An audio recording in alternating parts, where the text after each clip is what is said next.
Come with us on a journey into the unknown, the unexplained, and the unbelievable. We will test your senses and challenge your beliefs. A world where science and religion clash. Or do they? You will meet real people and hear real stories, but you will not believe. You will witness strange sights and hear strange sounds, but you will not believe.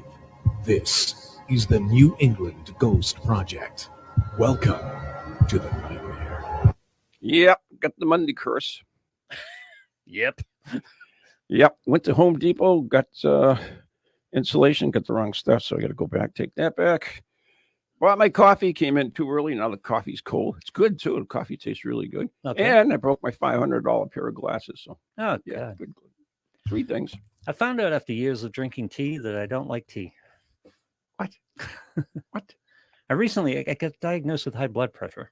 Really? And I found out that me? the tea that I've been drinking for years, and maybe I think it's stress related, but the tea that I've been drinking for years that I love, that I drink all the time, because when I started to lose weight, I wanted a tea that was flavorful enough that I didn't need milk and sugar. So I found this tea, and I've been drinking it for years. What is it? It's Egyptian licorice. It's Yogi's Egyptian licorice. That's a good face. Ooh. But black licorice is, and they use licorice root. Licorice root is one of the things that like really spikes your blood pressure. So I can't drink it anymore. And I haven't found another tea yet that I like. They have drugs for that. You don't have to worry. Yeah, I'm taking the drugs. I take all kinds of drugs. I'm fine. But it's not working as well as I'd hoped. Far out. Hey, have you seen Ghost?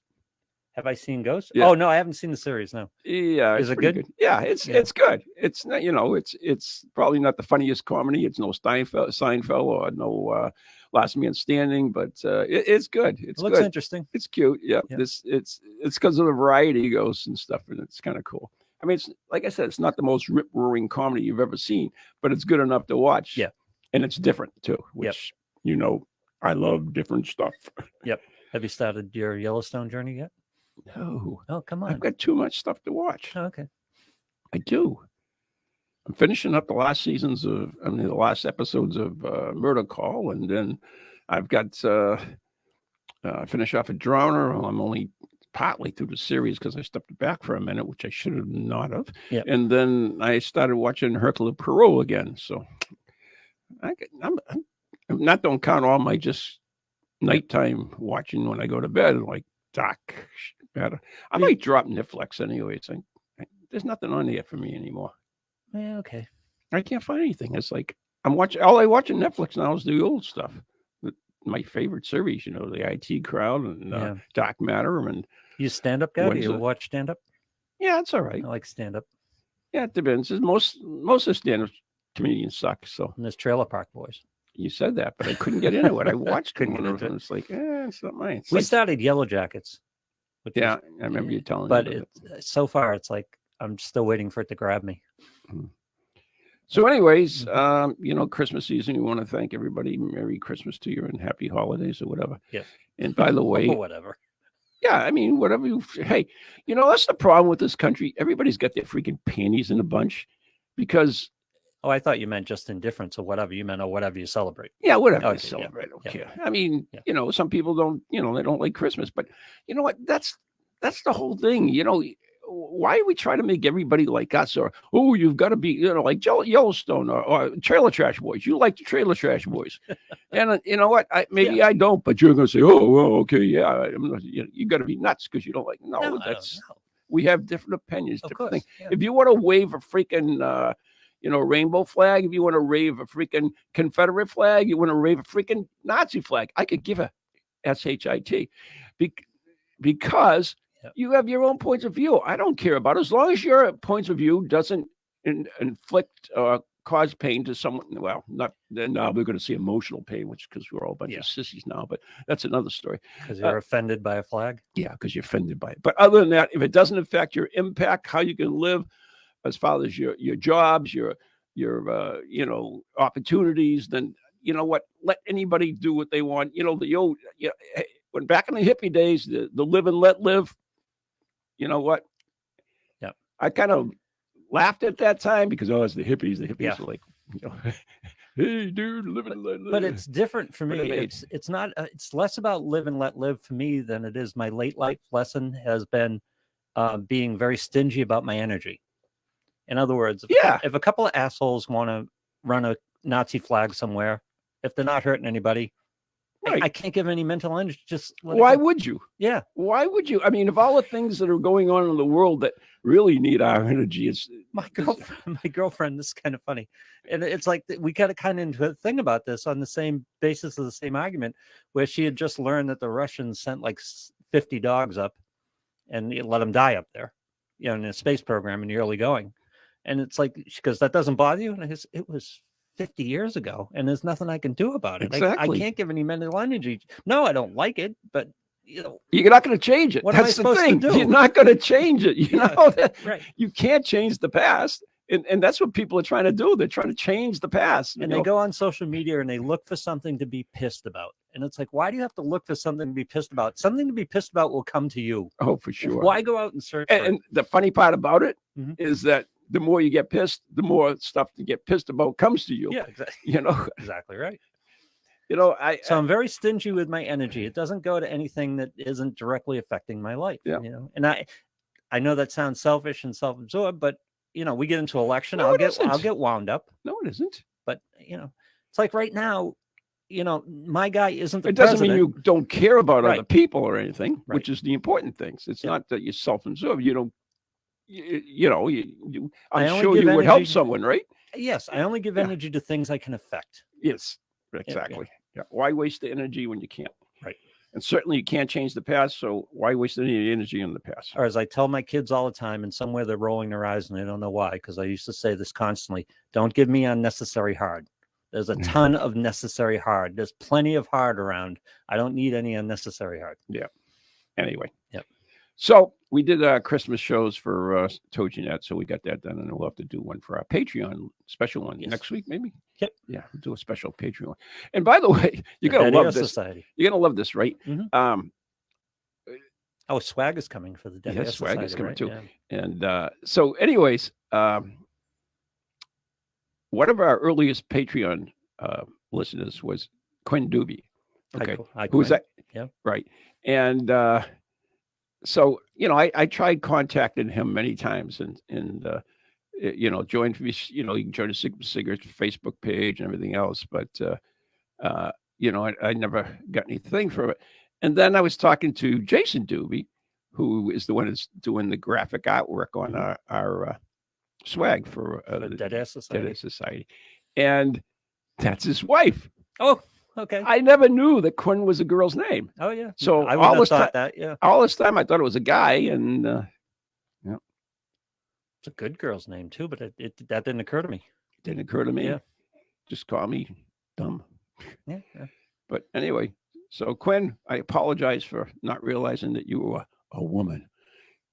So, all right. So speaking about women, all right, we were doing. I can't wait for the end of this sentence. We were doing the Christmas special, as I mentioned, right? Mm-hmm. And so when we were on the air, in fact, I started doing this as we were recording some of the thing, and we were looking for different things that came up. So, you've heard of a Christmas pickle before, right? Christmas pickle? Yes. I don't think so. It's a decoration. It's a pickle. Okay. And you hang it on a tree. It's a Christmas decoration. It's a tradition for years and years and years and years and years and years and years. Like a real pickle? No, it's glass ornament now. Oh, okay. Yeah. Okay. Probably originally it was a pickle. Yeah. But and whoever finds the pickle in the tree gets an extra gift. Oh, okay. So pickle's green, tree's green. Yeah. You get the drift. Unless, of course, it was back in the days when there were silver trees and had the color wheels, and then that's another story for another time. Unless you have whoever cats, thought of that. The cats find the pickle. Yeah, cats find everything. Yeah. Steve had to go out and get another tree because his cat destroyed it. So, anyways, here I am looking up stuff. I looked up the pickle, and what do I come across? Christmas sex positions for a perfect holiday quickie. That was a result of the Christmas pickle search? Unbelievable. Yeah. And they actually, so they list all these all these they're what do you call illustrated as well. Just for you who are can't read. You can just look at the pictures. And these are all little sections. So do the figures in the sex positions Yes. that you found by searching the Christmas pickle, do they have Santa hats on? No, they don't. See, that's a missed opportunity. No, but see, they're made for quickies. So, all right, let me read you a little thing for them. And I don't want to spend too much time on this, but I was like totally blown away by this. Why would this even be on the internet? Well, there's nothing. Never mind. Right. So, anyways, that's kind of a useless thought right there. Yeah, but let me see if it says anything about the. While a house, well, this is the opening line, right? This was written by a woman, by the way. Okay. Danielle Page, excuse me. While a house full of company during the holiday season doesn't mean sex is totally out of the question. Nothing kills the mood quite like listening to relatives whine about politics and the questions of their life choices while they're under your roof. Okay. Shouldn't you be able to partake in the fun and tantalizing form of stress relief? This is your opportunity. Yeah. While this is all going on, by the way. So they, like I said, they give you these little, I don't know who came up, but the funniest part is they give them names, of course. This is the first one. It's called Santa's Little Helper. Okay. I'm not going into position or anything. I'm just thank you. Yeah. So Santa's Little Helper. The open sleigh. The open sleigh. Yeah. Okay. Deck the halls. Deck the halls. Yep. Well, this one is self-explanatory. Holiday doggy style. Yep. There you go. Oh, I like this one. The stocking stuffer. I can't believe that they would even have a website. Well, yes, I can. The hot chocolate spoon. I have no idea. Yep. The elf on the shelf. I like that. Jingle bells. Jingle bells, of course. Yep. Is that the last one? I hope. Yes, it is. Thank God. I've got a list with some other names. Oh, you went out and looked for them. Christmas sex positions, yes. All right, we don't want to spend too much time, but not going to get into the positions, any of the details here. But one is called the Christmas tree. Okay. And one is called Santa's knee. Yeah. Yeah. I like Santa's Little Helper better. The Yule log. Okay, that's good. Cookies for Santa. Okay. Frosting the snowman. Oh, I like that one. Yep. Yeah. The Rudolph. Yeah. They have the stocking stuffer. The stocking stuffer. Jingle balls. That's my favorite. The Nutcracker. Jingle balls. Yep. All it says is this is an advanced technique. Proceed with extreme caution and consent. Santa Claus is coming to town. Oh, okay. Dance of the Sugar Plum Fairy and Oh Holy Night. Oh, that's bad. All right. So I'm sure if you're interested in any of this, you can go on the web. There's your Google search for the afternoon. Yeah, there you go. Look it up, and maybe you'll have a little treat this Christmas. I don't know. Oh, I know. This is programming live on air here. We're working on program ideas live on air, but we should I do this on the Sirius show a lot, where you know how Google will autocomplete searches. Yep. So we come up with a phrase that to start it and then get the autocomplete. And we could do that with the paranormal if we had to. Yeah. Or something else. Or something else. All right. So anyways, there you go. So let's get out of there and go on. Yeah. So before we were coming on the air, before we were on the air, right? You were talking a little bit about your lineage, right? Yeah. And you found some astonishing news, didn't you, Lou? Wow, astonishing it is. Astonishing, I say. This was one of those packages that just kept opening, right? Yeah. We've talked about in the show today, the show recently. I've been doing a lot of lineage work, and was very happy to find some colonial American heritage. In fact, a group of the first settlers in Newbury. So when you do that, there's some English background to it as well. And I didn't realize I had any English background, but happy to have found it, I guess. And so I'm going back through and finding different things, and I came across this descendant or ancestor, Cuthbert Mitford. Yeah. I wouldn't even associate myself with a name like that. Sorry. Exactly. And for you guys who are looking into this a little bit, if you haven't found WikiTree yet, you got to find WikiTree because it's a great site. WikiTree? WikiTree. Yeah. And you put names in, it's free. And you put names in, and it will tell you as much story as it has. It's not just a name and dates and stuff like that. It will tell you siblings, children, parents, if they have them, and then little stories about them. And when I went through Cuthbert Mitford, it happened to have an image of the entire Mitford family. Were you in it? No, this is going back from him going back. Yeah, but somebody looked just like you because you were reincarnated from exactly. Yeah, Lou Mitford. And it came back to John Mitford and the Mitford Castle in England. And so John Mitford was, he was a sir anyway. He was a lord. Excuse me, I'm a lord. Yeah, I understand. Yeah, I have a titled lord. Yeah, own title.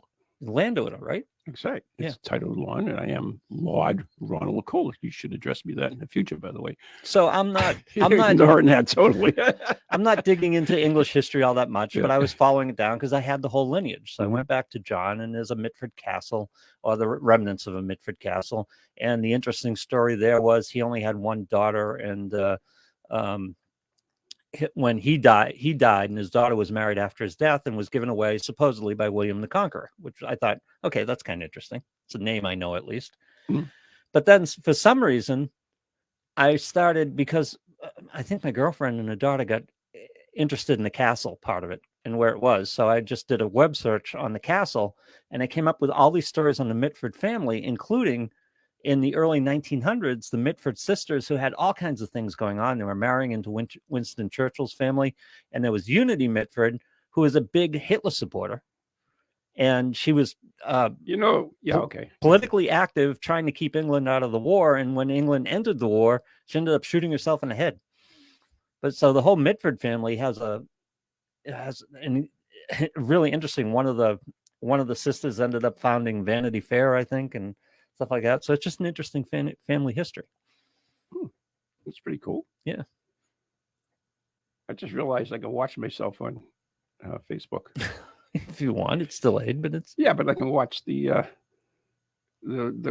things that come in. Oh, you can do it on that big screen too, by the way. No, that's in some thing else. That's on StreamYard or something, right? Yeah, if you look up in the upper right. I got to go. There's punch buttons. No, yeah, work for crying out loud. It's easy. I can go and do it if you want. Yeah, right. Whatever. I have it right in front of me. Don't need to do that. Yeah. All right. So, anyways, do you believe in curses? Yes. So the Mitford curse is with you now, and apparently, I come from a long line of Hitler supporters. Apparently. Yeah. Yeah. Well. Well, there was some good stuff and some bad stuff, but apparently the Mitford family is a big deal. And apparently, I don't know. I watched, this is before we get into this, I watched the documentary, as I usually do, on Hitler's, the Nazi science. It's amazing how far they were ahead of us. I'll bet. It's like, oh my God. And well, we wouldn't have our nuclear program without Nazi scientists, right? No. We actually developed at a kind of the space accelerated program. it. The space program is all Nazi scientists. Really? Oh yeah. Okay. Yeah. Von Braun. Rockets. Von Braun. Yeah. Yeah. We took him. He was the one who developed the V2. Yeah. So I mean, he was all. So, anyways, yeah, I mean, and okay, let's. Well, they were this far from jet fighters, weren't they? They had jet fighters. They employed them during the war. Oh, did Comet, they? Yeah. Oh, I didn't realize they were employed. Yeah. Oh, yeah. Okay. They had jet bombers. They had fighters. They had They had surface-to-air missiles. Oh, yeah. Can you imagine? Cheap ones too. Cheap. Imagine flying in World War II in your Corsair or whatever, and all of a sudden a jet flies by you. Yeah, twice. The interesting thing about it, and let me say about all Nazi scientists are evil, right? Okay, they didn't have choices. A lot of them. Yeah. It was either work or be killed, one or the other. That's pretty much what or not only you, but your family and the dog on top of it. So not only work, produce. Exactly. Yeah. So yeah, a lot of them don't. So we just think because they were Nazi scientists, because that's not necessarily they did it. What's the word? Happily. Yeah. Okay. So I'm not going to go litigate each individual Nazi scientist. No, I'm not going to go there. Yeah. But anyways, they might have actually the Nazis might have won the war if they didn't have that little shot guy as their dictator, right? Because they had developed in the early stages of a complete defensive system to protect the skies of Europe. And a shield? Basically, no, it was a complex. But I told you they had surface-to-air missiles. They could have done serious damage if they could have integrated all around. But the little guy there never wanted to hear the word defense. He always wanted to hear offense. So so they couldn't even bring that up. But which is why he opened two fronts, which did him in eventually. I mean, the flying wing there. Yep, that was Nazi technology. They had one of those. The stealth fighter. Yeah. They had. I mean, they had. They hold the first and everything. The first jet bomber, the first jet fighter. Whole kinds of. Anyways, I didn't want to get into that, but we did. So curses. That's what we were talking about, and so these are royal curses, which are kind of interesting. Because you being of royal birth. Okay. Yeah. The Hope Diamond curse. Didn't even know I was British till 10 minutes ago.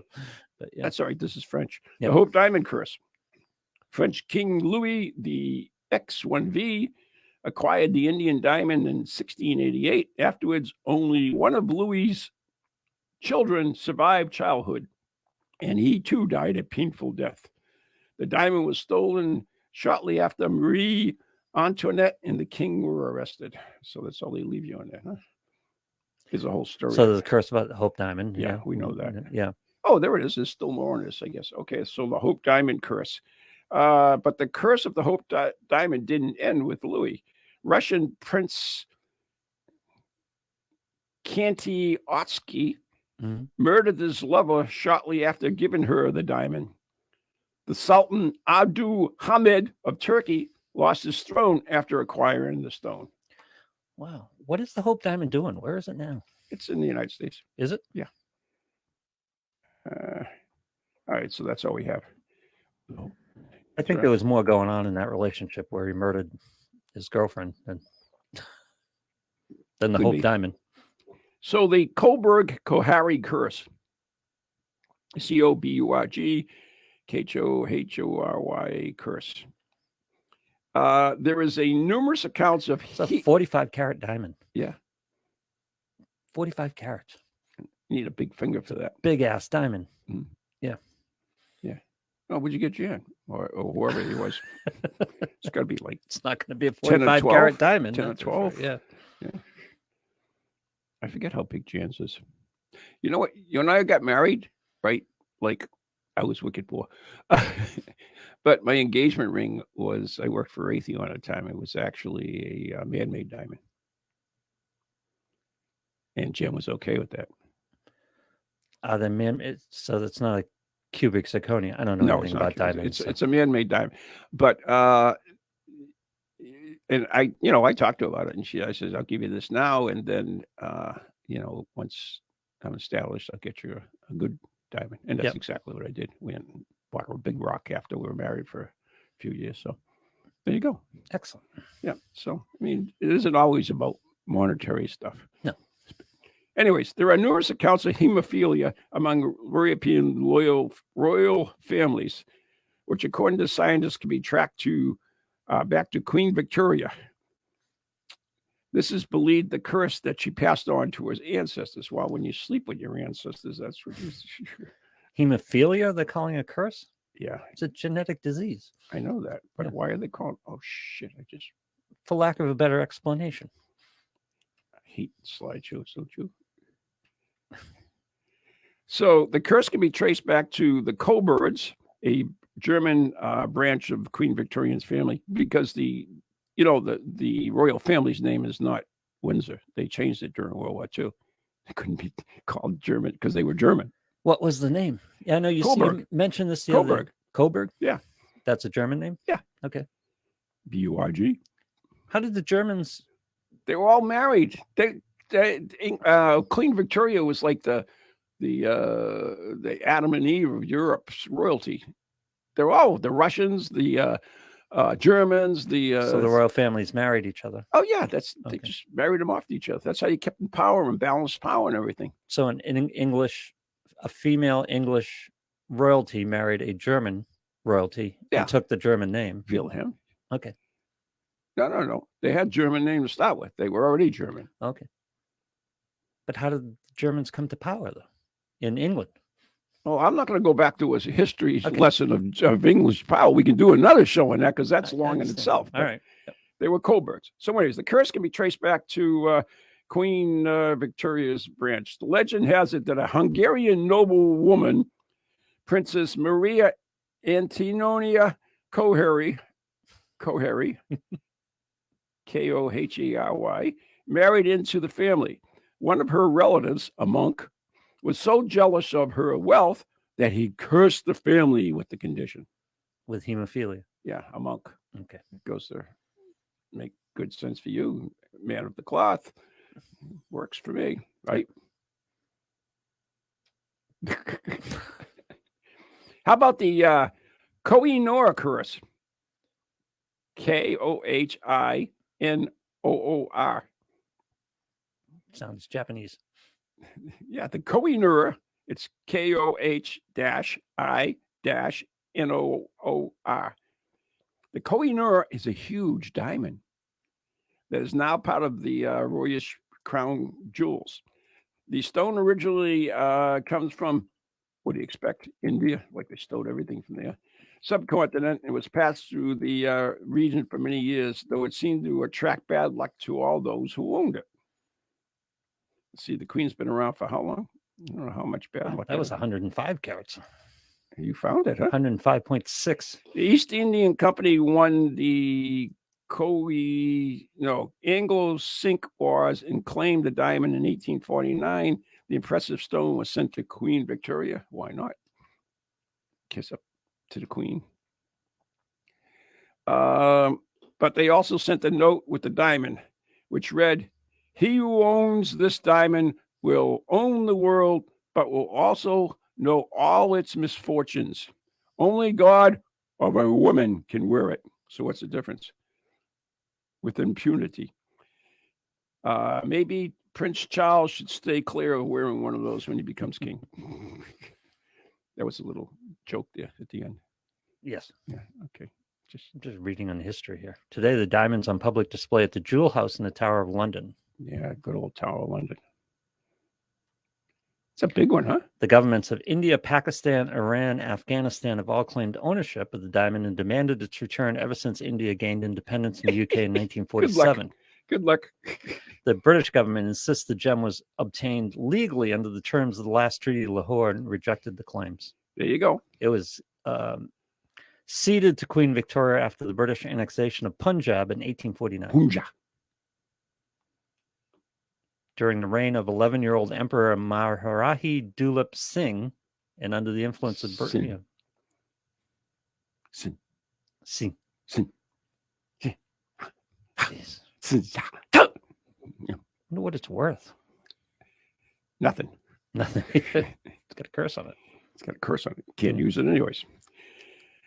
Queen Victoria's husband, Prince Albert, designed the strawberry tiara for his daughter, Princess Alice, to wear on her wedding day. Sadly, Prince Albert died of typhoid fever before walking his daughter down the aisle. Okay. Another pop-up ad. Here we go. Prince Alice still wore the tiara. Years later, the daughter died of typhoid fever. Also, so did Princess Alice, 17 years after her father succumbed to the disease. Ooh. So it's got typhoid on it. Why don't you cleanse it once in a while? The gem was recut in 1852. Really? Yeah, and what are we talking about? The other diamond? The diamond, the Kinehor or whatever it is. Kinehor? Kohinoor. Yeah. But on July 17th, 1852, cutting began at Garrardin family in Haymarket using a steam-powered mill built for the job by Maudsley Sons and Field under the technical direction of the Queen's mineralogist. The Queen had a mineralogist. Yeah, of course they do. Mineralogist. They have all kinds James of stuff. Tennant. The cutting took 38 days. You don't want to screw that up. How would you want to? Yeah. How would you like to be the guy who has to cut that diamond? You think you have high blood pressure? Oh God, yeah. Wrong decision. You just shatter that sucker. So, continuing the curse of Hesse, in 1937, members of the Hesse ducal family. Mm-hmm. What does ducal mean? I'm gonna spell it. D-U-C-A-L. I don't know. Let's see. Hesse ducal family's immediate side. I don't know. We're flying to a wedding when their plane crashed. There were no survivors. Strawberry tiara was found in the wreckage. Ooh. Of, like, or relating to a duke or dukedom. Okay, there you go. So it's the state of being related to dukes. The Duke family. Yeah. So they found the tiara in the wreckage. This tiara is not too good. I'm not going to wear it. All right, so that's the end of that one. I mean, we can go into this deeper some other time if we want to. Sure. The legend of the Black Prince cursed ruby. Looks like a lot of freaking diamonds. Yeah. The moral of this story is don't own any stones unless they're gallstones. Yeah. The legend has it that that's a curse in and of itself. In itself, that's for sure. Kidney stones. Yeah. The legend has it that the stone was taken from Christian ruler of Castile, Don Pedro, when he killed the Moorish prince Abdul Said around 1300. So this guy, Castile, Don Pedro, killed poor old Prince Abdul Shahid around 1300 and took this ruby. Well, curses are a great equalizer, right? Yeah. I mean, and first of all, they were valuable back in these days, disproportionately valuable. And usually people came in possession of them through bad means. They'd kill somebody or they'd capture somebody. Sometimes they were given as gifts. Sometimes. Yeah. I mean, maybe the original where it came from. At some point, it changed hands under nefarious circumstances. Yes. Somebody put a curse on it. I agree. Because a curse is a great equalizer. You've got your armies and you've got, all the power, but I get the curse. I get the curse. I get the curse. Paranormal working for me. Yeah. I heard that before. The Pedro's half-brother, Henry Tazamara, attacked Castile, and Pedro asked for England to help. Heir apparent Edward, also known as the Black Prince, got the impressive stone as part of his payment. So he went and helped his old poor Don Pedro, who stole the stone from Abdul Habliaba. Yeah. Okay, it's worth mentioning that the Black Prince's ruby is actually not a ruby, but a spinel. The hell's a spinel? S-P-I-N-E-L. We're learning as we grow. Yep.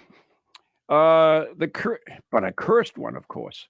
Don Pedro died shortly after he got the ruby. The Black Prince died before he could become King of England, and his son Richard II lost his throne and died in his early 30s. Spinel is a mineral that owes its beautiful color to chromium, much like rubies and emeralds do. It has a hardness of 8 on the Mohs hardness scale. Spinel is seen in a wide range of colors: red, lavender, violet, blue, green, brown, black.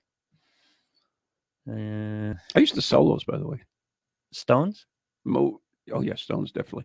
Mohs hardness things. Oh, so that wasn't new to you, the Mohs hardness? Oh, no. Mohs hardness determiners, or? No, it was you get a little kit. It had 10 different. They had stones or rocks from the 10 different scale. So the scale 1, which was very soft, and then the 10, which is like very hot, and then you got a streak plate too, and it was kind of cool. I still have some in my backyard somewhere buried. Fine spindles from Burma and Tanzania are still very affordable in sizes under 1 carat, with prices ranging from $200 to $500 for good colors, but prices go up exponentially with size. Top reds and pinks usually sell for $600 to $1,200 a carat. Wow. But dramatically increase in sizes over 2 carats. Yeah. Yeah, I took geology and I took earth materials and all that stuff as part of my degree in environmental science. The Monaco royal family curse. Grimaldius, Grimaldis, the royal family of Monaco, is believed to have cursed by a witch. Oh, there you go. Yeah. Yes. I think that was, well, I'm not going to never piss off a witch. Yeah, it was Pelosi. Legend has it that the curse... a bit of a reach, but I'm going to allow it. The legend has it that the curse was put on Prince Rainier as follows. Never will a Grimaldi find happiness in marriage. Okay. That's for every guy. Never mind that. Just cursed everybody. It turns out that the Monaco royal family has troubled relationships throughout history. Oh, there's a surprise. Yeah. Prince Kelly and Prince Rainier's marriage was marked by infidelity and death. Princess Caroline has been married 3 times and Princess Stephanie married twice. Even Prince Albert's marriage was plagued by rumors. Maybe they are cursed. It's like saying musicians have trouble with relationships. Yeah. Do you need a special ability to be able to curse somebody effectively? No. Or no? We curse people every day. To do it effectively. In other words, to curse them for generations. What do you mean? If I wanted to curse somebody for generations, could I pull it off myself, or would I need a qualified You can do whatever you cursor? Want. Yeah. Why not? I don't know. I don't know how to go about it. The difference between power of prayer and the power of curses is the same. You're using energy. You're manifesting it, basically. I mean, there are lots of reasons why some work and some don't, but it is what it is. Yep. All right. The curse of the Habsburgs. We all know the Habsburgs. There are 2 versions of the Austrian ruling curse. No, they don't only have one, but they have 2. One is that the presence of, why do I get these? Turnfalken, Turnfalken, Turnfalken, supernatural ravens. Wow. Yeah. You have to look that one up. I'm going to. Just before something bad happened to the family as a result of the revenge. Apparently, a promise to protect the ravens from some of them saved the life of a Habsburg prince, but was broken. What? Oh, so he's promised to do it. He saved a couple of them, but then they broke his promise and they cursed him. Did you find out? Turnfalken? Oh, I have to go back. Yeah. It is Turnfalken. Nothing? No. Nothing in this context. Just turn a falcon. There's a Turnfalken podcast. Okay. It's about wrestling, apparently. Oh, that makes sense, doesn't it? Nothing, huh? No. How come? Say it ain't so. Oh, here we go. I got something here on odd random thoughts.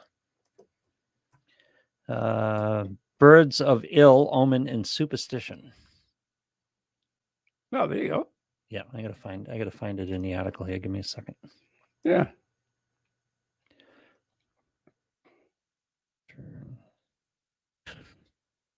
What? Okay. The black raven is a rather mysterious bird with jet black feathers and glaring eyes, and is normally associated as an omen of death. There are many stories of these cunning birds doing evil deeds, one in particular with a Turnfalken. These supernatural ravens were said to haunt the Habsburgs for centuries.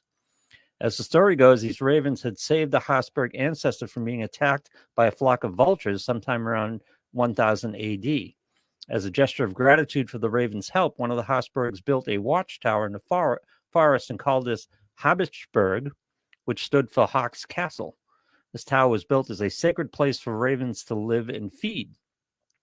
Then about 100 years later, one of the Habsburg relatives turned his tower into a huge castle and ran the ravens off, killing some of the birds. Oh, not a good thing. Because of this, the ravens took revenge, and it said that the turned falcon ravens would show up at every battle in which the Habsburgs were defeated. So that's what they got for turned falcon. Yeah, I've got a whole article on it. Yeah.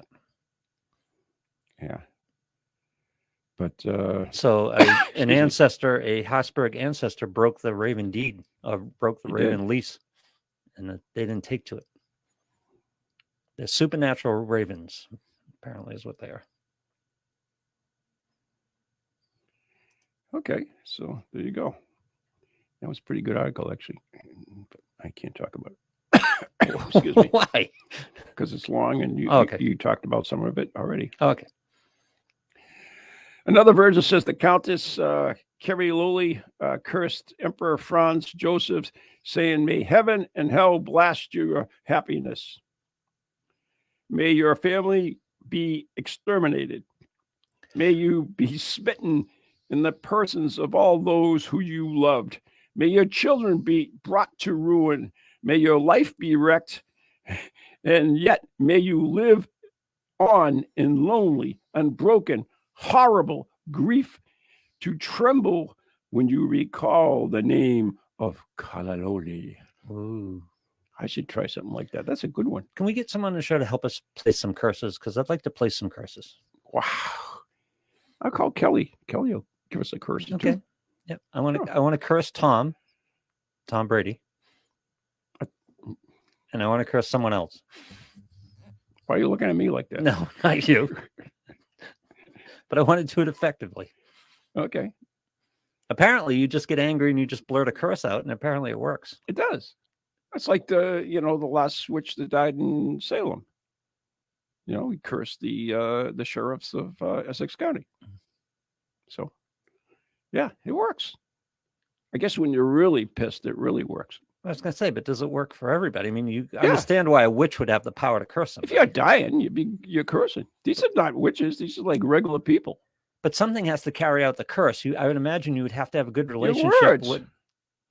Yeah, but something has to carry it out. Some force, some energy, something has to carry it out. You've installed that thought in their minds, is then carried on to their DNAs to the rest of their life. Bingo. It's self-fulfilling prophecy. That's what I've always thought about curses. Of course it is. Yep. Yes. Yep. When you believe in a curse, it becomes a curse. So you have to deliver the curse to somebody. You can't do it remotely. In other words, I just can't curse Tom. Well, you could. Here. You could. If he doesn't hear it, though, how does that self-fulfilling prophecy work? Well, then you give it to the universe and let them deal with it. Yeah. Okay. Yeah. All right.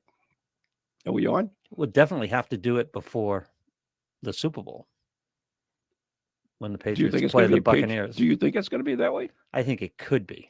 I think it could be, but I don't think it will be. It's a lot to got to happen. I don't think it will be, but I think it could be. You got Green Bay's playing pretty good, and you got Chiefs Kansas City playing really good, and so just as likely to be the Chiefs and the Packers, but could very well be. Yeah, but it could be. In that event, we're going to have to do something extraordinary. You know what's really funny is we talk. I know this is nothing to do with curse, but we talk football, and we always talk like Buccaneers, the Kansas City, what's that? Green Bay, and nobody talks about the team with the best record in the league. Arizona? Yeah. Nobody knows them. I know. That's the crazy thing about it. We'll see them tonight. They get no press. Yeah, well, we'll see them tonight. Yeah, but they get no press. I know, but it's a good game because they're going against a super team. I know, but they're not. Green Bay's on TV all the time. Tampa's on TV all the time. I know, but still, we see them. I mean, the record's their record. What does the madness say you are? What your record says you are. Plus, Aaron and Rodgers and Brady have a resume. We've watched them for years do this. We don't know anything about these Cardinals. Hey, we'll see them tonight. They won without Kyler Murray. No, I understand. I'm not disputing. They're a good team. I mean, it's just surprising that they get nothing.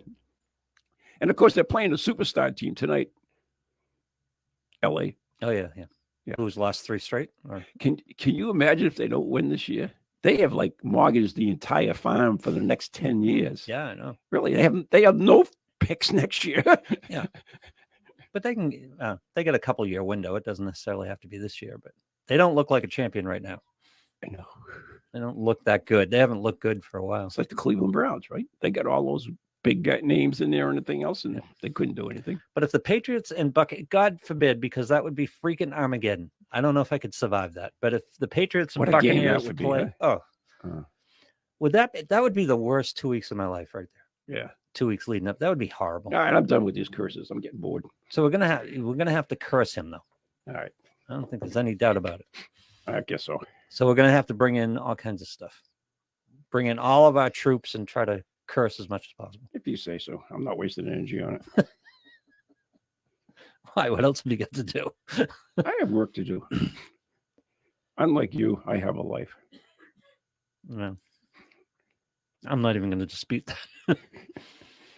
Okay, so where was I? Oh, these are quirky facts about Christmas sexual position. Yeah, we left that. Quirky facts about England. Okay. Home remedies. I just grabbed them they're in order, but I'm about to do that. Mm-hmm. Home remedies. One bizarre recipe for medication to protect against the plague involved drinking ale, which had crushed and roasted eggshells, leaves, and petals of marigold flowers, and treacle added to it. Treacle? Treacle. Treacle. Treacle.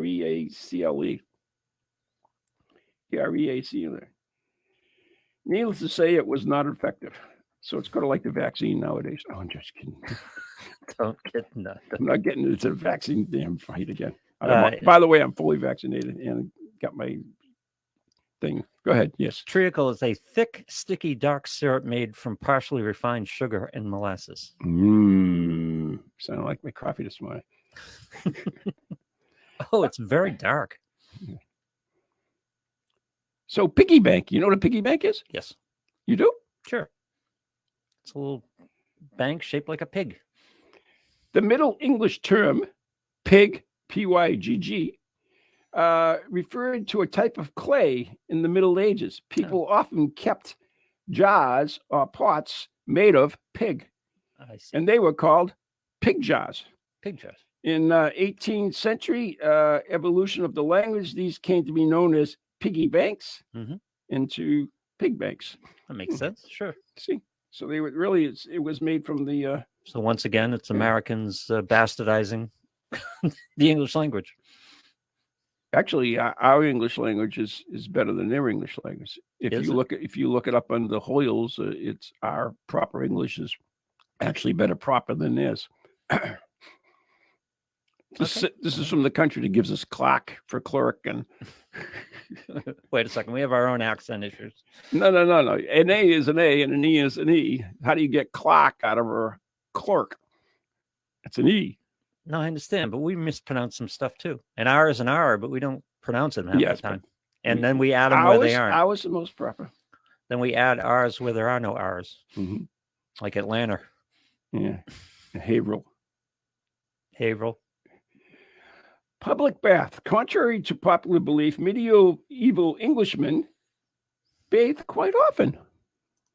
Defined quite often. In public baths designed for the purpose. So, I'm going to object at the whole public bath thing, especially without running water. This was due to the belief that cleanliness is next to godliness. Fair enough.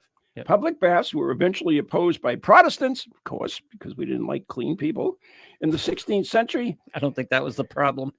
in the 16th century, because prostitution was common there. There you go. There you go. Yep. Must be those Christmas positions. All right, so we've got a public bath. Yep. With no running water and prostitutes. Yeah. I don't know how clean these people were. What's your point? Yeah.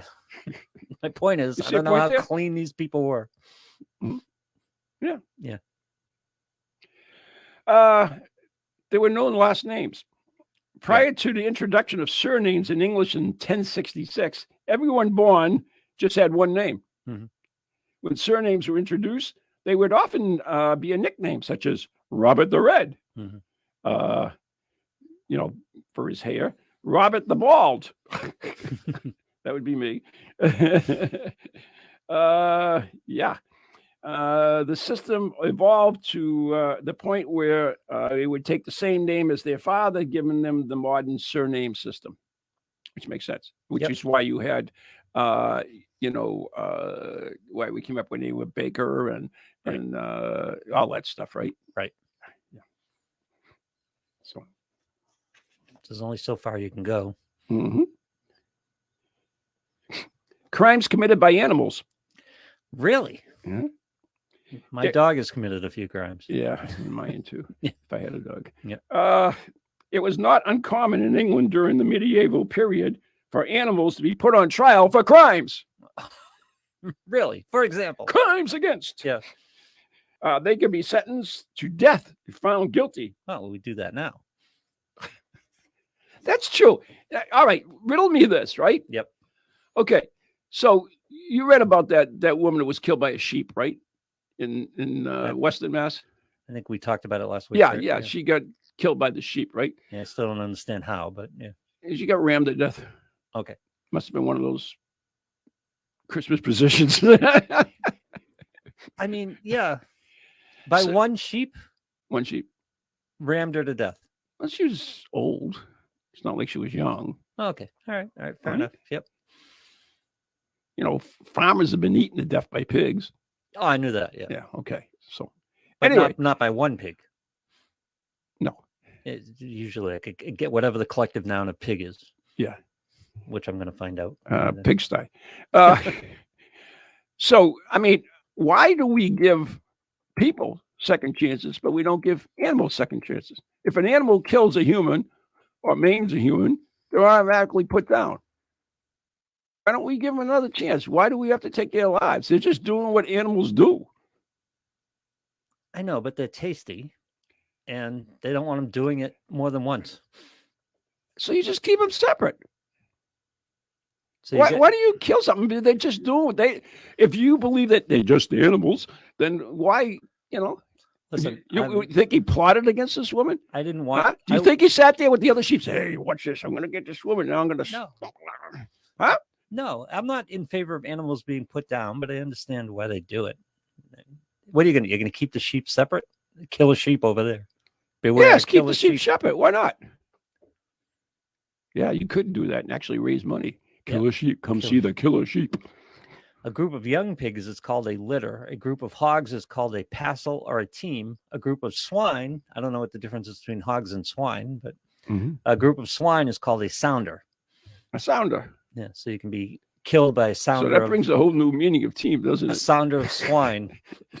I love collective nouns. My favorite things. It brings a whole new meaning to the word team. I like that one. So this sheep killed this woman and got put down. Animals get, how many times you get an alligator, they get killed, they go out and kill them. A bear kills somebody, they go kill the bear.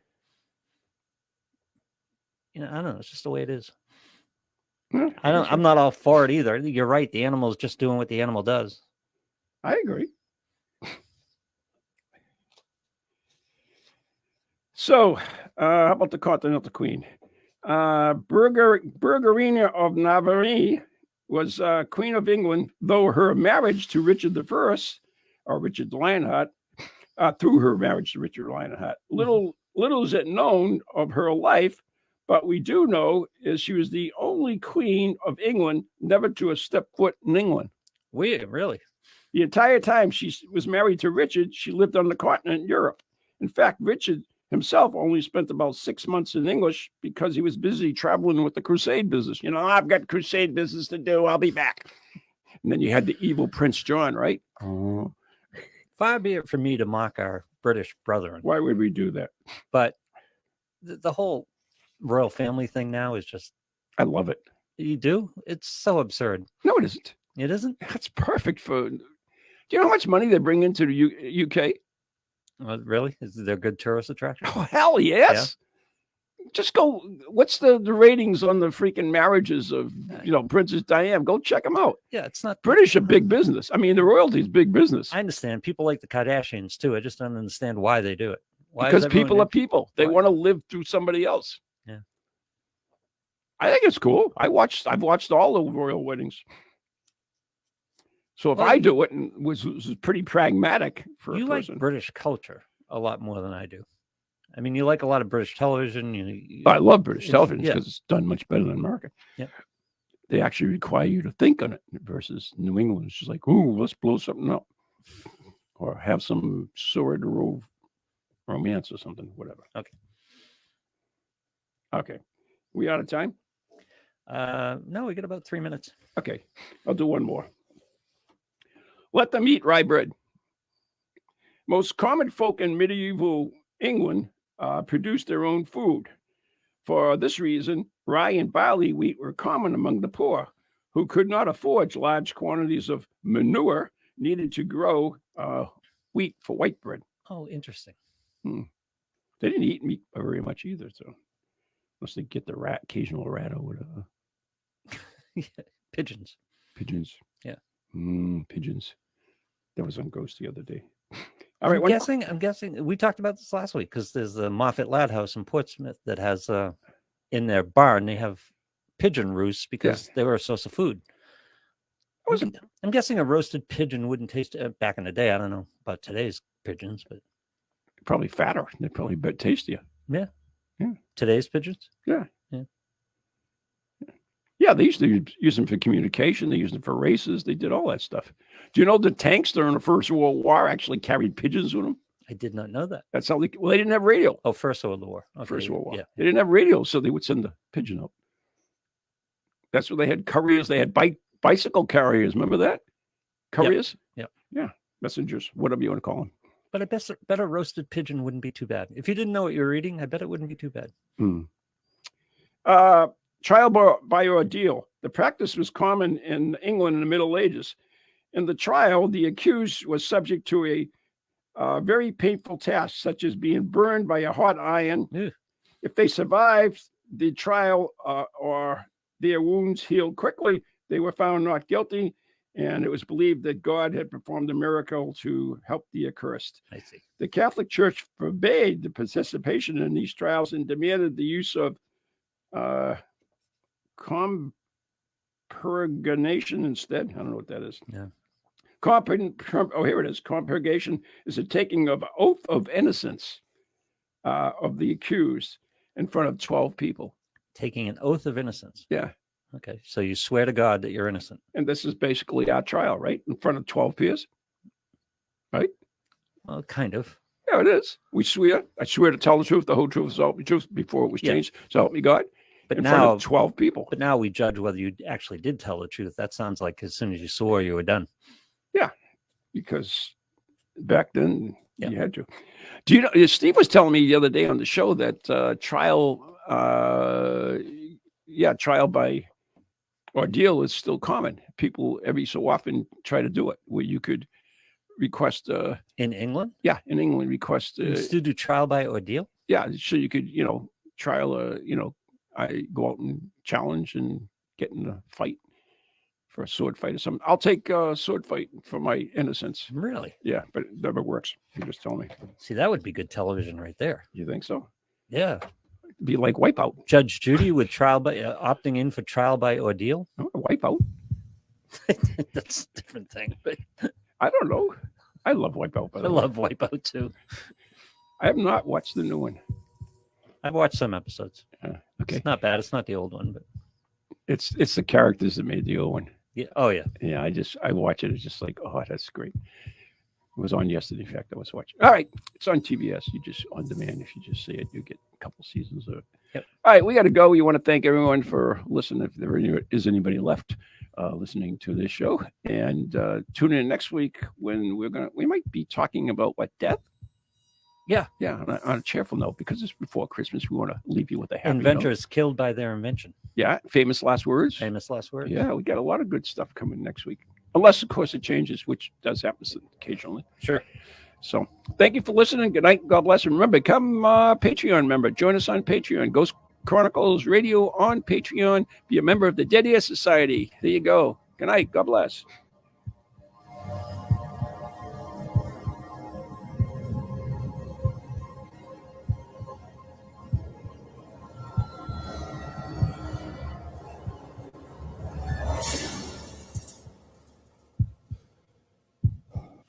From ghoulies to ghosties, long-leggedy beasties, and things that go bump in the night. Deliver us, good Lord,